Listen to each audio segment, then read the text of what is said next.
இந்த பொறப்பு தான் நல்ல ருசிச்சு சாப்பிட கிடைச்சது.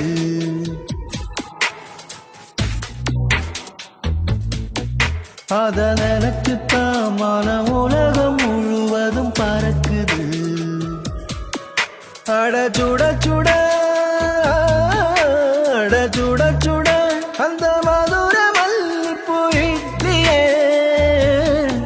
மீன் குழம்புல கொஞ்சம் புரட்டி சாப்பிட எச்சிறு ஊறுது உள்ளுக்குள்ள.